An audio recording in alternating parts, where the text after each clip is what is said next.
Good evening. Welcome back to SL Tonight. We are where the nightmares go. Today, we're doing something special. A full cover-to-cover narrated read of Alarming Tales number 1, the September 1957 issue from Harvey Comics. This one is packed with Jack Kirby artwork and wild sci-fi stories. Flying chairs, plant men, fourth-dimensional burglars, and even a post-apocalyptic world ruled by talking animals. Grab a seat, turn the lights down, and let's dive straight into the unknown.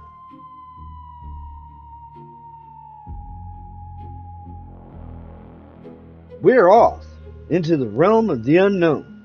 I'm Donnegan, and you'll learn how I got messed up with this Daffy chair soon enough. But meanwhile, come along with me and see what's in store for us in this astounding magazine.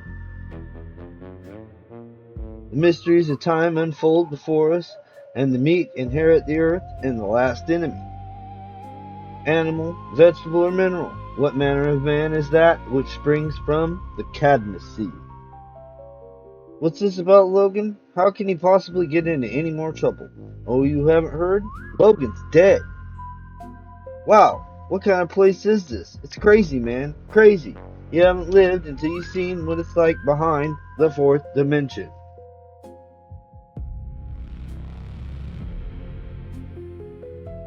Manpower from plant power? The answer could rock the world. All you need is the Cadmus Seed.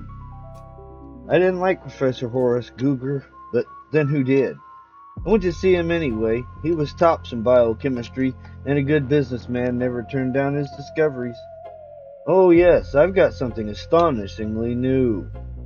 Is that it, Googer? No, it's in here. It just looks like white powder to me. Not powder, Mr. Fisher, but seed. Countless grains of strange, minute seed. Googer placed a few grains under a great microscope and allowed me to peer into it. See anything interesting? Interesting was an understatement. The seeds were human in form. Googer, these are... Do you remember the legend of Cadmus? How he planted the teeth of a dragon in the ground? That's what I got. The dragon seeds of Cadmus. How I've developed it is my secret. That is incredible, Googer. Then wait until you see the plants in my chemical garden. Needless to say, the gardens are even more fantastic. Good gravy! I can't believe it. Who cares? They're fine-looking lads. Young, strong. Like Cadmus, I'll have an army before long. That's what I've got to sell, Mr. Fenwick. An army. Manpower. All I can grow. That's what I like about you, Googer. Nothing. Heh. Now in this room I put the boys when they're fully grown and quite active. They never tire. They like to fight. They're powerful and aggressive. Oh, one other detail. Bullets can't hurt them. You know, you can't destroy plants with bullets, and that's what they are. Plants. I was frightened by what all this represented. In my mind were endless skirmish lines of these indestructibles marching across the world in the cause of some evil power. Googer, I insist you put a stop to this. Nonsense. I need your business brains. You can help me make millions. I didn't blame Horace Googer for wanting to make millions, but this product would bring the world a big headache. I considered using violence to stop him. However, one night the fates did the job for me. Googer had turned a wrong valve or something during an experiment and blew himself and was worked sky high. I was called soon after it happened. As far as we can determine, sir, it was just an unfortunate accident. Too bad. He was a brilliant man. Will you need me any further right now, Lieutenant? Oh, yes, sir. It's about the survivors. Survivors. There were 20 of them. They were in the hospital, driving the doctors mad, trying to figure out what in blazes they were. Wait, doctor, I'll explain. He was startled when I did. Plants. Why, it's incredible. I'll assume full responsibility for them. I made a lot of money with those plant men, only I didn't put them to the use that Googer intended. They're unbeatable in the pro football leagues. Plant men took to competitive athletics like ducks to water. One of them became a contender for the heavyweight championship of the world. Of course, it didn't quite end there. Among the few items salvaged from the explosion was a bag of the Cadmus Seed. This isn't the sack Googer showed me. This must have been a new batch he made before he died. I couldn't help getting curious. I took the sack to a research lab when I had an electron microscope. You say the seeds resemble human embryos. They did when I saw them. Seems that Dr. Googer went a bit further in his later work. What do you mean? Take a look for yourself. Jumpin' Jehoshaphat! I was stunned. Googer needed human body cells for his experiments, so he'd used his own. There must be several million Googers here. What do you do with a few million Googers? I don't know. I'm not going to grow any of them. I think one Horace Googer in this age was enough. Yeah. Logan's next life. Was this an actual case of reincarnation? This incredible true report began at the house belonging to Tom and Mary Conroy. Mary, can you find some scraps and milk for this poor dog? Why must you continually concern yourself about every stray animal? Poor creature, you know he stopped at the house as if he knew the place. Oh, now really, Tom. Mary, look, this dog has a birthmark on his shoulder, a triangle. In a flash, Tom's thought sped backward to his younger years, to a night in the furnished room he shared with his friend, Rex Logan. But I thought you were dating Marion tonight, Rex. How come you called Lilla? Just changed my mind, that's all. Marion can wait.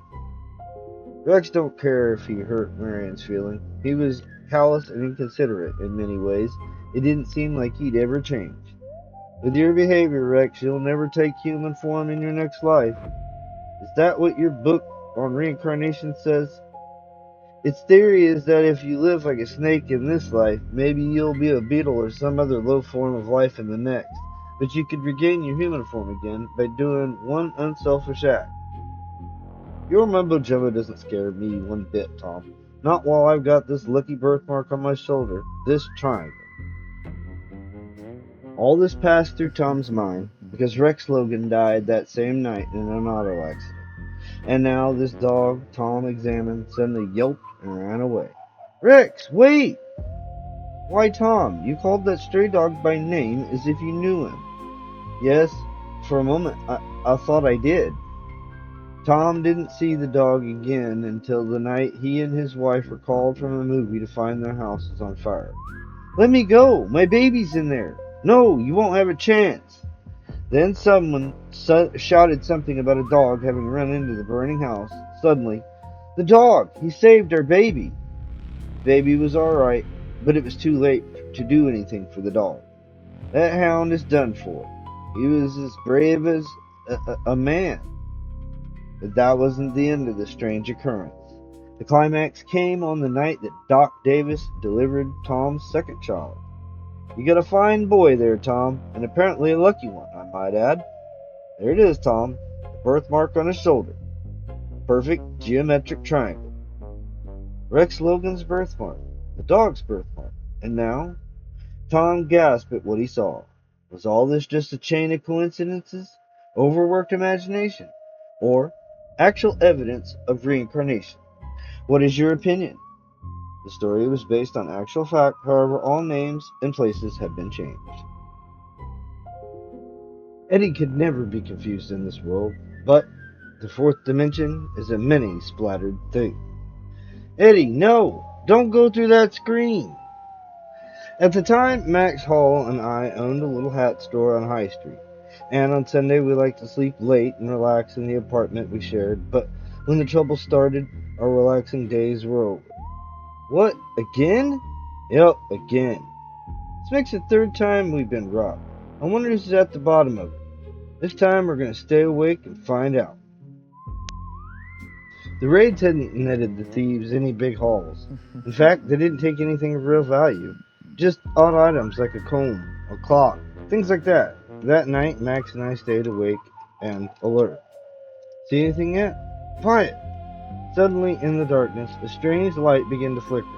It became larger until it took on the proportions of a movie screen. Then a kaleidoscope of shifting colors began to move across it. What in blazes is that? Gosh! Then the colors vanished and the screen was a glaring white. when we saw something come out of it. Our eyes popped like saucers as the thing blended with the shadows. We couldn't make out what it was, but we could hear it rustling about. In fact, it was rustling Max's cigarette lighter, his fountain pen, and my new hat. That got my dander up. I heard Max yell as I leaped for the intruder. "Eddie, don't! That thing might be dangerous!" It heard me. It moved like greased lightning. It leaped into the blazing screen with me, Eddie Michaels, right on his heel. "Come back, you!" Without giving it much thought, I flung myself into that white light in hot pursuit. Well, there was something on the other side, all right, but it wasn't anything I'd ever known. Even I looked different. Every time I moved, I changed shape, and the shapes I took startled me out of my wits. Experimenting with this ability to shift to all sorts of angles, curves, and circles, I managed to assume simpler forms to make exploring easier. What an amazing place! If I'd have knew I'd land here, I'd have never dived into that screen. Gosh, there's no up or down or sideways here. Wow. The place was really wild. I decided to make my way back to the screen again when the action started. "What's that?" coming at me. I began to run, but whatever it was that was trying to trap me was out to cut my head off. Yow! I dodged like a broken field runner trying to get through the whole Notre Dame team. This thing was throwing all sorts of fantastic shapes at me, and then it got after me in earnest. It's turning into a wheel, and it's really making speed. That wheel grew bigger as it got closer. When it was almost on top of me, it was gigantic. Suddenly, the wheel broke up into a load of discs that fell on me like records on a needle. For a second, it looked like that was as far as I was going to get. Then I saw the screen and made a leap for it. I came barreling through that screen still hogtied, but it was a girl clinging to me instead of those blasted discs. At that moment, the screen began to hiss and crackle and sputter. Then it blew itself out in a loud puff. The screen is gone! Oh my. When the girl told me she came from Mars, I believed her. When she told me she came to Earth through the fourth dimension, I believed that. But when she claimed to be in love with me, I said, "That's silly, we don't even know each other." "I know you. Your photograph was the first thing I took when I began raiding your place for souvenirs." "Then you were the burglar I chased into the fourth dimension." "Yes, you're as brave as well as handsome. That was a scary place for a newcomer. Things look so different there." "All those nutty shapes that were chasing me, they were you." "Yes, do I look better in the third dimension?" "I must admit, you look sensational." "You know, I can't go back to Mars, not until they build another screen. What will I do?" "First, marry me. Second, return my new hat." "First, I will. Second, I can't. It's on Mars, in a museum for curiosities." The end.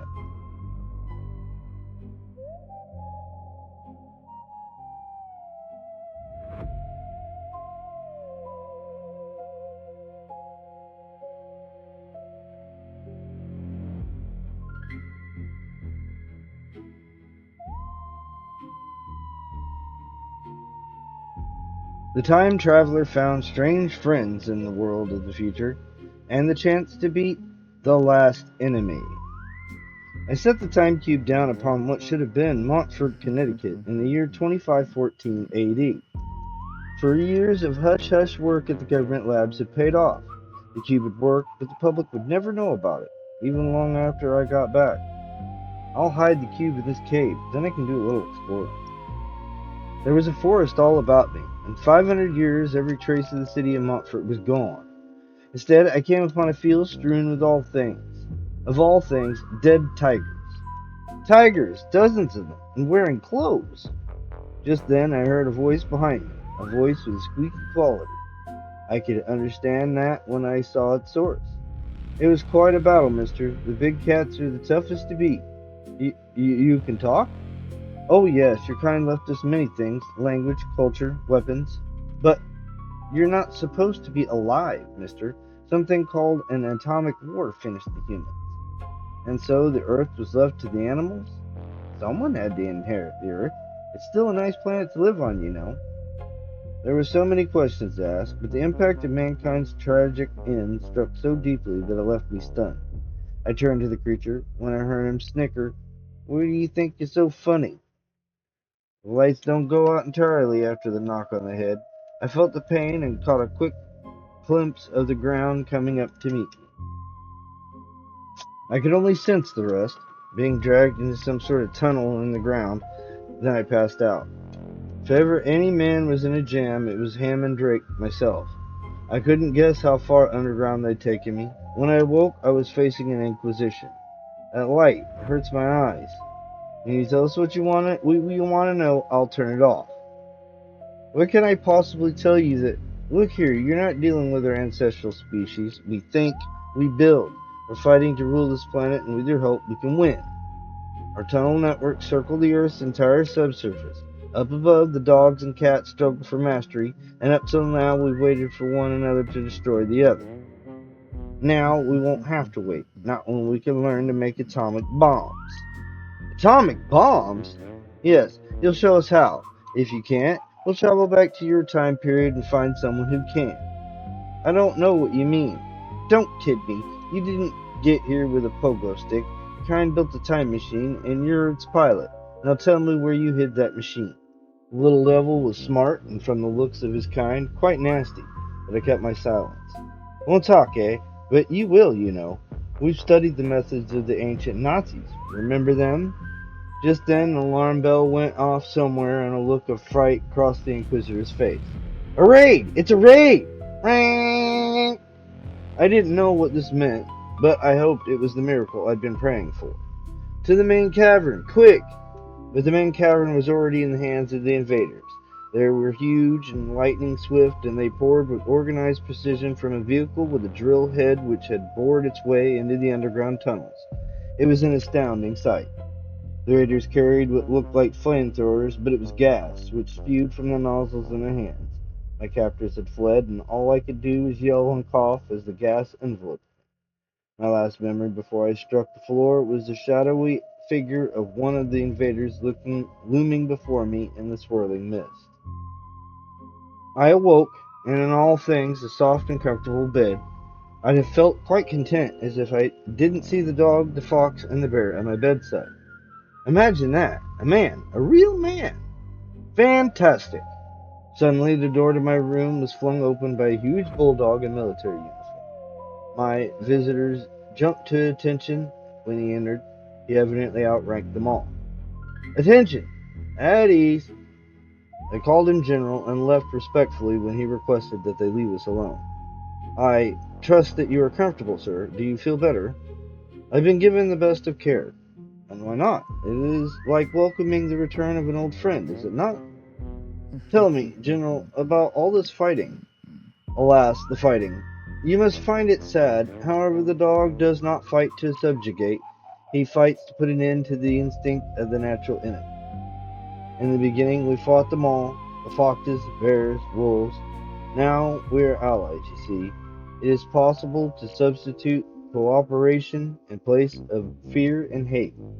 Perhaps it may work with the cats too, but as for the rodents, that kind of animal was different, and he knew it. Not only cruel and vicious, but exceedingly smart. They were the big competition. In the end, it would be the rodent against this entire animal kingdom. Yes, it will be them or us. Then there will be peace for all time. I think I should favor a victory for your side, General. I meant that. The Earth would be in good hands with a victory for his side. I asked the General to call his leading scientist. That's right, I want the chief physicist. Tell him the General would like to see him here at once. In the presence of the General and his chief physicist, I wrote what I had on a sheet of paper. This is the basic formula and description of the process. Now it's up to you. I don't know whether I was right in doing that. I leave you a dangerous heritage in man's last gesture of his faith in you. And now I'll take a last look at this armed camp of a world and hope you non-humans make a better job of it than man did. I said my goodbyes to the General and his associates, and he saw to it that I was taken to the spot where I first appeared, and then according to our agreement I was left to myself. I sought out the time machine. Well, let's get back to the past, Drake. Your place is among men, even if they are going to perish. I entered and took my seat once more at the controls. I wonder if another man would have given them the atom bomb. I think so. It is better that the world go to the dogs than a lot of scheming rats. I managed a rather thin smile as the stream of passing time swept over me and my headlong rush to overtake my destiny. The end. Field Doom. Rick Horn and Linda Turner, noted Hollywood celebrities, were dining at the famous Black Derby restaurant when Charlie Niles, police reporter, entered. Say, Miss Turner, he called. The police just found a body in the river. They think it's a young actress from Century Studios lot and want you to come over to identify her. They got a couple suspects too, Rick. Why don't you go too? I sent in my story already, just waiting for the identification. Right, Charlie, Rick answered. Thanks for the tip. Come on, Linda. Rick drove to the morgue at top speed. When they arrived, he said, Look, honey, you don't have to do this if you'd rather not. It may be too much for you. It's all right, Ricky dear, Linda murmured. I'd like to help. The police sergeant ushered them inside and withdrew the slab. Ugh, gasped Linda. That's Maud Stevens, all right. Poor kid. They have a couple of her boyfriends in the next room, if you'd like to listen, the police sergeant informed them. And Hal, cried Rick. Let's go. Trailing after them, Linda watched as the men entered a small office down the hall. 3 disheveled young men sat on the hard bench. The police sergeant examined the first one. He had been in New York and had just returned. The second had been visiting his mother in the next county and had just returned. The third had been working constantly at home and had witnesses. The officer signaled his assistants to remove the first 2 suspects. Alone with the third, he said, Now, son, there's no reason to get upset. We merely want the truth so we can get to the bottom of this. Any assistance you can give us will be greatly appreciated. Why would I want to strangle her? The boy asked. All right, now don't get excited. Let's go over this nice and slow. Linda leaned over toward Rick. I'm going to get some fresh air, she said. Be right back. Stepping behind the staircase, Linda quickly transformed to the daredevil Black Cat. Short moments later, she walked back towards the questioner. Pointing an accusing finger at the youth seated on the chair, she said, Why did you strangle Maud Stevens? I didn't, the boy stammered. Then how did you know that she'd been strangled? The Black Cat went on. The chief said nothing. Gee, that's right, the chief gasped. Suddenly the boy broke down. All right, I'll confess. I was jealous of her other boyfriends. I loved her. Black Cat walked towards the door. Bye now, she called as she quickly exited. Soon after, Linda returned and asked, Are we going to stay here all night? I'm hungry. Linda, Rick exclaimed, you just missed the Black Cat again. She's been here. Oh, shucks, Linda said as she registered deep disappointment. Blind Fury. Edward Jolliffe was a very clever cameraman, Linda Turner realized. Even if he could hardly see anything without his thick lens glasses, he was one of the most popular cinematographers in Hollywood at present. Joliffe's past was a secret, but the mystery only heightened his desirability. Even director C.B. DeVille was enthusiastic about his workmanship. Unfortunately, this particular day, work at Century Studios was abruptly halted when the body of press agent Jack Bailey was found, murdered. His body was discovered in the corner of his office. A bullet hole in the back of his neck, with powder burns around the hole, gave evidence that somebody had shot him at close range. To make matters worse, from DePille's point of view, Rick Horn, the news hawk, was in the studio asking a lot of questions and getting in everybody's way. DePille, do you want the police here for days and days until the murder is solved? Linda asked suddenly. No, DePille moaned. You know I don't. Then suppose Rick Horn, who is an experienced amateur detective, solves the murder before the police arrive, Linda suggested. Okay, DePille sighed. What can I lose? Capital idea, Rick chortled enthusiastically. We'll begin right now. Linda and I were having lunch together in the cafe, and we saw Bailey leave, so that eliminates us. How about you, Mr. DePille? Bailey came up to see me, DePille said slowly. In my room, of course. He wanted hush money. I asked him what there was to hush. He asked very mysterious and told me I'd better pay him, or he'd talk. I told him to get out. He was a cheap blackmailer, that's all. That's the last time I saw of him. Rick turned to Edward Jolliffe. He asked, Where did you get the patch on the left side of your face? Jolliffe raised a hand to the plaster on the left temple over which his glasses lay. I had a bad fall yesterday, but to get back to the murder, I've got a clue. While I was putting on a new plaster pad, I was looking at that glass, pointing to a mirror opposite Bailey's room. I saw a man go in, and then I heard a slight pop, and then the man ran out before I realized what was happening. A silencer, Rick commented. Go on. I did not see the man's face, but he was built small and thin like the man Bailey dined with last night at the Trocadero, Joseph said. Rick raised his hands and shrugged. That brings in the police. They've got the organization to find out who that man was. He turned toward Linda, but she was no longer among the group. She had raced to her dressing room and soon reemerged as the Black Cat. Silently shadowing her victim, Black Cat waylaid him in the corridor. She seized his glasses and yanked them off. Edward Joliffe staggered blindly. He could not see who his attacker was. Black Cat mocked. You can't see a thing without these glasses, can you? You had to take them off to put on that plaster pad of yours. Yet, you say you saw some guy bump off Bailey. You couldn't have. Bailey was blackmailing you. He tried to get a double money from DePill. You saw your opportunity and murdered him. Swiftly, Black Cat pinned his arms behind him, rendering Joliffe helpless. After tying him securely, she sought out Rick Horn and gave him the facts. Thus, before the police arrived, the murder was solved, thanks to Black Cat. Nothing like it had ever been built before, and you'll never guess its purpose until you sat in Donnegan's Daffy chair. Timothy Donnegan's world was indeed a small one, namely the floor in a patent attorney's office which he kept neat and orderly with his broom. Young man, do you know when Mr. Black will be back? Young man, is it now? Sure, and Timothy Donnegan thanks you for that fine compliment. See here, fellow, I can't wait any longer. I have a pressing appointment. Will you keep an eye on this chair for me? I want to show it to Mr. Black when I return. It's a rather strange-looking chair, it is. Would you be after telling me what the chair does, pray? I'll caution you to keep your eyes on it, but your hands away from it. The man gave Donnegan a tip for his trouble and left him alone with the chair. His curiosity now fully aroused. Except for a few doodads, it looks like an ordinary office chair to me. I'll try it for comfort. There'd be no harm in that. Oh my, sure, and it would be a fine thing to travel about like inventing gents that come here. Timothy shifted about a bit. There was a lump beneath him. When he reached down into the seat, he found another gadget. Well, now, if it isn't a fancy set of goggles or the like. It's like that scientific Irish lad, your Donnegan, like Buckaroo Rogers. Please press one of the buttons, and you're off to the land of the leprechauns. Donnegan pushed a button, and begorra, he was off. What happened soon after would have even amazed the leprechauns. Hey, Sam, guess what I think I just saw? Frank, I think we need a long rest. Donnegan, you're in the devil's own hands.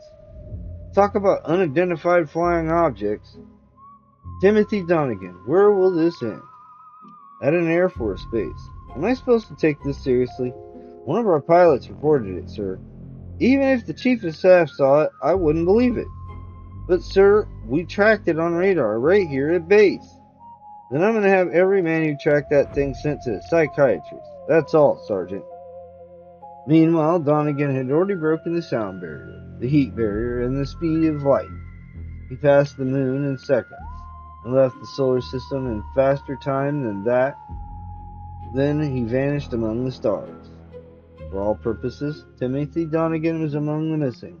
His few friends considered him deceased. Poor Timothy. He must have met with foul play. I'll never see the poor lad again. But, strange as it seems, Timothy returned. 5 years later, he plummeted from the sky and landed in the city. What in blazes? What's this all about, funny man? Start talking. Don't you know you're holding up traffic? Timothy smiled and began to speak, but it was a language and a brogue no Irishman or Earthman had ever spoken. Timothy seemed to have forgotten his own language, and no one could interpret his new one. To this day, nobody knows where Timothy has been and the things he has seen. The end. And now, since we have no need for the ads, here's one for the road from Ziff-Davis's Fairy Tales. David and the Dragon. When the world was young and filled with many magic things, little David lived with his cruel foster parents in the shadow of a haunted forest. Many had journeyed into this fearsome forest, but none had ever returned to tell its mystery. Until David. But wait, let us tell the tale from the beginning. I finished chopping the wood and plowing the field, foster father. Now may I play with the other children? Ungrateful wretch! Isn't it enough we feed and clothe you without listening to endless complaints? Inside, blockhead, and get the dinner going. Be sure you don't scorch the porridge or I'll toss you over the magic wall into the haunted forest. Very clever of you, dear husband, adopting that child. That it was. We can live in ease while he does the chores, and all it costs us is a few crusts of bread. No play, and just dry bread to eat. Nothing but harsh words all day long. Why, I'd be happier anywhere else, even if I had to eat berries in the park off trees. I know what I'll do. Moments later, husband, look, the lad. Come back, you fool. You're running straight for the haunted wood. I don't care. Even the haunted wood is better than you, even if it is full of dragons and witches.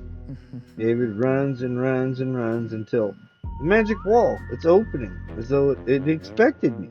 Maybe that's a good sign. Welcome to the haunted wood. But remember, once in, never out. Never, never, never! And now it's closing. I'll have to stay here forever. Oh, it's not so scary. Just that there's no sunlight. See all those strange plants and shadows. What will I do now? What you'll do now is get off my roots, please. What? Who said that? You? Naturally. Come, lad. You're quite hardy. Heavy. Please don't tread on my roots. You look friendly, even if you are a tree. Maybe you can help me. First, I'd like to find something to eat. That should be simple. Can you wish? Why, certainly. I'm very good at that. I've been making wishes all my life, only they never come true. Well, this time they will. Just speak up plainly, wish very hard, and that's that. I'd like some roast goose, and some plum pudding, and gravy, of course, and lots of nuts and candy, and a few raisins, and I'm wishing very hard. There you are. Help yourself. But be careful with my branches. They'll hurt you if you pull too hard. Why, you must be a wishing tree. Is this a wondering place? Wonderful place. Nothing horrible here. Of course not, unless you regard being eaten as horrible. What? You mean you're gonna eat me? I wouldn't like the flavor, but Grundlesnitz the dragon will. Tush, don't be alarmed. He won't be here for 10 minutes. Might as well eat your dinner before you become his dinner. You think I'm going to wait for him and let him eat me? I'm going to hide. Dear me, hiding won't help. Nothing will. Not even being frightened. Phew, it's getting hot here. Certainly, Grundlesnitz snorts very hot when he's hungry. Fortunately, my leaves are fireproof, or I'd really be a sight. Over here, Grundlesnitz. He's hiding under my branches. Not that I don't like you, but that's the rule of the haunted forest. Grundlesnitz's appetite comes first. Oh dear, what will I do now? I'll run away, and what, fire? All around me? Naturally, young man. I wouldn't mind a little game of tag myself, but it's getting very close to dinner. Now, if you'll just lean over toward me, this will be over in a moment. Yum, what a delicious morsel. I could hardly, achoo! Achoo! Achoo! Brother, whenever I'm about to enjoy myself most, this cold gets in my way. I'd do anything to get over it. A cold? Why that's an idea that gives me. I know why you always have a cold, Grundlesnitz. There's no sunlight here. Sunlight? What's that? There isn't any in the haunted wood. But outside, the world is full of it. The sun would cure you. It would? Why then, why are we waiting for? Let's go, at once. Come, my friend, have no fears. I won't eat you. If only you cure my cold, I'll do whatever you like. That's fine, Grundlesnitz. But how do we get out of here? The magic wall, it's so high. Nothing to that. Just turn this knob to very, very hot. There. After we walk through the wall, we'll close by itself. Now, on to the outer world. David and the dragon return to the home of the foster parents where, hello, meet my new friend, Grundlesnitz. David, please don't let that monster near us. We'll do anything you like. Well, you'll have to build a room for Grundlesnitz, and it must be fireproof because he snores. And then a sun porch for Grundlesnitz, and you must promise you'll treat me kindly forever after. Well, we promise! Weeks pass, and the sun surely is wonderful, David. Is there anything I can do for you? Why, yes. I have an idea. We could both make our fortunes, something that has never been tried before. Come on, kids, I have so many fun, wonderful new toys to play with. Ah, that wonderful sun, not a sneeze. So, dear reader, the next time you enjoy a toasted cheese sandwich, remember to thank David and the Dragon. Incorporate. Yeah. And that was Alarming Tales #1. A wild ride from the golden age of Harvey Comics, featuring the unmistakable hand of Jack Kirby. If you enjoyed this full cover-to-cover read, hit that like button, subscribe for more rare public domain horror and sci-fi, and drop a comment telling me which story was your favorite. You can find the full restored comic and more in my Ko-Fi shop. Thanks for watching, and remember, we are where the nightmares go. I'll see you in the next one.